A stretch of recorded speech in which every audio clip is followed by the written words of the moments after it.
Hello guys, welcome to glow days with Abhi. இன்றைக்கி வந்து November month favourites அப்படி அந்த வீடியோ டாப்பிக்கில் பார்க்கலாம். ஆக்சுவலி இந்த இந்த ஃபேவரேட்ஸ் வீடியோவே எனக்கு ரொம்ப பிடிக்கும். லாஸ்ட்டு மந்த் தான் ஸ்டார்ட் பண்ணோம், but I am so excited. இப்படி ஒரு மந்தில் வந்து ஒரு ஃபேவரட்டான மொமெண்ட்டை வந்து கேப்சர் பண்ணிவிட்டு ஒரு மெமரிஸ் மாதிரி வச்சுட்டு அப்படி இருக்குது. அதுவுமே வந்து நமக்கு பிடிச்சதை இன்னொருத்தவங்கிட்ட ஷேர் பண்ணுறது இன்னமும் நல்லாயிருக்கு. ஸோ நம்ம வீடியோக்குள்ளே போயிடலாம். இந்த மந்தில் நான் என்ஜாய் பண்ணது, நான் ரொம்ப விரும்பினது எல்லாமே உங்ககிட்ட ஷேர் பண்ணுறேன். ஃபஸ்ட்டு புக்கு வந்து நான் லாஸ்ட் மந்தே சொல்லியிருப்பேன், இந்த மாதிரி நான் வந்து மந்த்லி 2-3 புக்ஸ் அந்த மாதிரி படிப்பேன் அப்படின்னு சொல்லிட்டு. ஆக்சுவலாக வந்து இந்த புக்கு தான் என்னோடய ஃபேவரட், மேபி சம்டே அப்படின்னு சொல்லிட்டு கோலன் ஹோவரோட. இந்த ஆத்தரை பற்றி நீங்கள் கேட்டிருப்பீங்க, it start with us it end with us அப்படின்னு சொல்லிட்டு ஒரு ரொமான்டிக் ஜேர்னல் இருக்க மாதிரியான ஆத்தர். ஆக்சுவலாக வந்து இது ஸ்டார்ட் பண்ணக்குள்ளே இது பார்த்தீங்களா ஒரு கொண்ட மாதிரி இருக்குது. ஐயோ எப்படி முடிக்கிறது, இந்த மந்த்லிக்குள்ளே முடிச்சிருவோமா அந்த மாதிரி தான் வந்து ஸ்டார்ட் பண்ணேன். சரி ஓகே, போகிற மாதிரி போவோம், இன்கேஸ் லேட் ஆச்சுன்னா நெக்ஸ்ட் மந்தில் கவர் பண்ணிக்கலாம் அந்த மாதிரி தான் சொல்லிட்டு ஸ்டார்ட் பண்ணேன், மேபி சம்டே. ஆக்சுவலாக இவங்களோட இது வந்து எனக்கு வந்து ரொம்பவே கனெக்டட் அப்படின்ற மாதிரி சொல்லலாம். இந்த புக்கு எப்படின்னா ஒரு பாஸ்ட் 3 இயர்ஸாக தான் நான் வந்து ஒரு ரீடிங் இதுக்கு முன்னாடி படிச்சிருக்கேன். ஆனால் வந்து இவ்வளோ கன்சிஸ்டண்ட்டாக படித்ததில்லை. இவ்வளோ புக்ஸ் படிக்கணும் அப்படின்னு ஒரு டார்கெட் வச்சு ஒரு இயரில் படித்தது கிடையாது. ஆக்சுவலாக வந்து நான் ரொம்ப படிக்கணும், ரொம்ப புக்கில் இன்வால்வ் ஆகணும் அப்படின்னு மட்டும் யோசிச்சுட்டு இருந்தேன். ஸோ பாஸ்ட் 3 இயர்ஸாக தான் வந்து ஒரு கோல் மாதிரி செட் பண்ணி இந்த மந்த்குள்ளே இவ்வளோ கம்ப்ளீட் பண்ணணும் அந்த மாதிரி தான். மேபி சம்டே ஏன் பர்சனல் அப்படின்னு சொல்கிறேன்னா, எல்லா இயர் எண்ட்லேயுமே நான் வந்து இயர் எண்ட் மந்த் கிட்ட வரும்போது நான் ஹோலன் கோவரோட ஒரு புக்கு படிப்பேன்.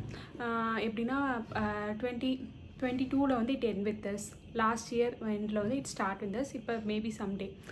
ஆனால் நெக்ஸ்ட் இயர் எண்டு வரையும் நான் வெயிட் பண்ணலாம் அப்படின்னு இல்லை. நெக்ஸ்ட் இயரில் வந்து நிறையா அவங்களோட புக்கை வந்து கம்ப்ளீட் பண்ணிடலாம் அப்படின்ற மாதிரி எனக்கு ஒரு ஐடியா இருக்குது. பார்க்கலாம் நான் எப்படி போகுது அப்படின்னு சொல்லிட்டு உங்களோட ஷேர் பண்ணுறேன். இது ஆக்சுவலாக என்ன மாதிரி புக்னால், அவங்களோடது எல்லாமே ரொமான்டிக் புக் தான்.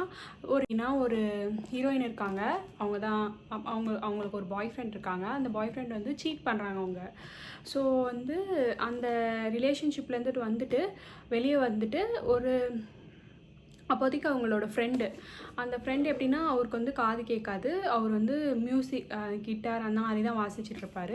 ஸோ அவரோட ஹெல்ப் படி அவங்களோட ரூமில் போயிட்டு அவங்க ஸ்டே பண்ணுவாங்க ரூம்மேட்டாக.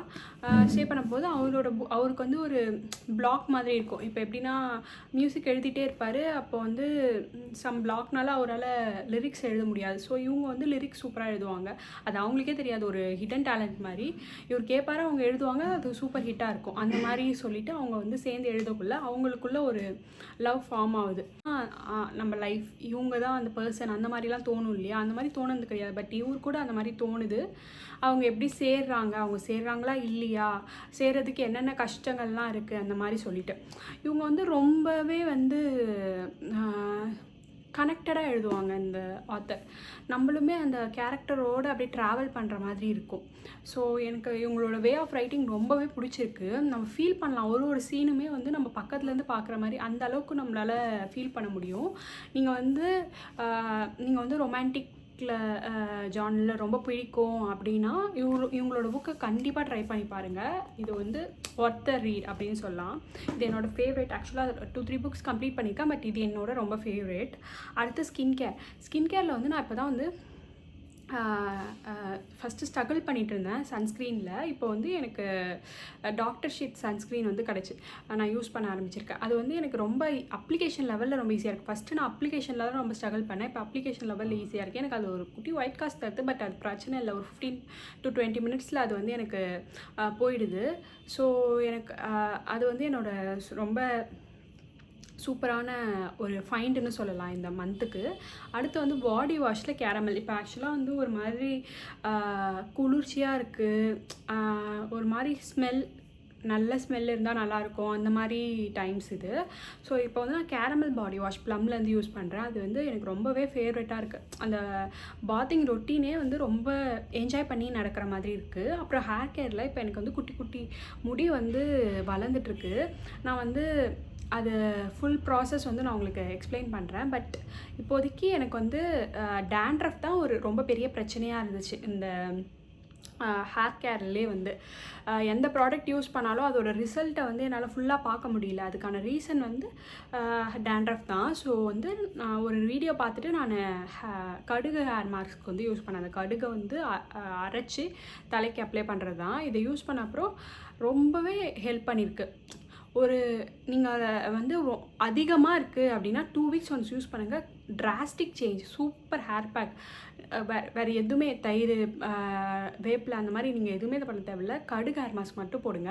பட் வீக்லி யூஸ் பண்ணாதீங்க. அது ரொம்ப ஸ்ட்ராங்கு.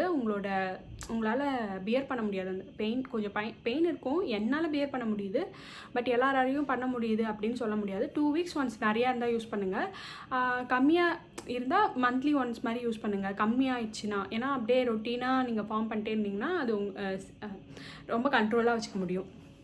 அடுத்து நான் ஆக்டிவிட்டி லாஸ்ட் மந்த் வந்து நிறையா வீட்டுக்கு போயிட்டு இருந்ததால் என்னால் வந்து ப்ராப்பராக ஒரு ஒர்க் அவுட் ரொட்டீன் மாதிரி ஃபார்ம் பண்ண முடியல. நிறையா பிரேக்ஸ் இருந்த மாதிரி இருந்துச்சு, நிறையா ஃபங்க்ஷன்ஸ் இருந்துச்சு, தீபாவளிலாம் இருந்துச்சு.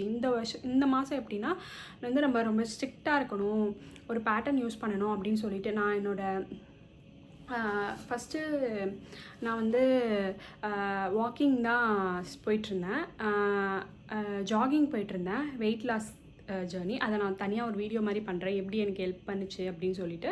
இப்போ வந்து நான் மெயின்டைன் பண்ணலாம் அப்படின்ற மாதிரி இருக்கிறதால வாக்கிங் 1 டேக்கு அட்லீஸ்ட் 8,000 மினிமம்.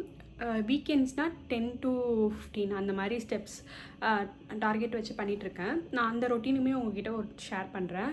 ஃபுட்டில் வந்து கேரமல் சாக்லேட்னு ஒரு ஃப்ளேவரில் ஐஸ்கிரீம் ட்ரை பண்ணேன். அது உண்மையாகவே நான் புதுசாக இப்போ தான் ட்ரை பண்ணேன். பட் எப்படி இவ்வளோ நாள் இதை மிஸ் பண்ணோம் அந்த மாதிரி இருக்குது. நீங்கள் கண்டிப்பாக வந்து ஐஸ்கிரீம் ஃப்ளேவரில் ட்ரை பண்ணால் எந்த ப்ராண்ட்னாலும் ஓகே, கேரமல் சாக்லேட் ஒரு டைம் ட்ரை பண்ணுங்கள், சூப்பராக இருக்குது. அப்புறம் வந்து மூவியில் வந்து ரீசெண்டாக பார்த்தது தான் கிஷ்கிந்தா காண்டம் அப்படின்னு சொல்லிட்டு மலையாள படம். அந்த படம் வந்து ஒரு த்ரில்லர் மாதிரி ரொம்பவே சூப்பராக இருந்துச்சு. நீங்கள் படத்தை வந்து பாருங்கள். ஆக்சுவலி ஒரு குட்டி கதை தான். மலையாளத்துலலாம் எப்படி ஒரு குட்டி கதையை இந்த அளவுக்கு பிரம்மாண்டமாக காட்டுறாங்கன்னு எனக்கு தெரியல. ஒரு பிரம்மாண்ட கதையை பிரம்மாண்டமாக காட்டிகிட்டு இருக்கிறது ஓகே, ஒரு சின்னதான் அதை வந்து ஒரு பெரிய விஷயம் மாதிரி காட்டுறது வந்து உண்மையாகவே மலையாள மூவிஸ்லாம் கிரேட் தான். ஸோ நீங்கள் வந்து பார்க்கணுன்னு நினச்சிங்கன்னா அது வந்து கிஷ்கிந்தா காண்டமை ஒரு டைம் பாருங்கள். Super worth movie, worth time அப்படின்னு சொல்லலாம். அப்புறம் வந்து self help self care, self improvement அந்த மாதிரி இதில் வந்து இப்போது கொஞ்சம் கொஞ்சமாக நான் கொஞ்சம் லிசன் பண்ண ஆரம்பிக்கிறேன். இதுக்கு முன்னாடி வந்து அந்த அளவுக்கு லிசன் பண்ண மாட்டேன். எதனா ஒரு விஷயம் வந்து பேச சொன்னாங்க, எனக்கு பிடிக்கல அப்படின்னா நான் அதை வந்து கேட்காம இருக்க மாட்டேன். இப்போ வந்து கேட்டு அதுலேருந்து எதனா உண்மையாகவே நல்லதா நமக்கு அப்படியா இருந்தால் அந்த திங்ஸை எடுத்துக்கலாம் இல்லையா. ஸோ அதை வந்து நான் இப்போ வந்து கொஞ்சம் இம்ப்ரூவ் பண்ணிகிட்டே இருக்கேன்.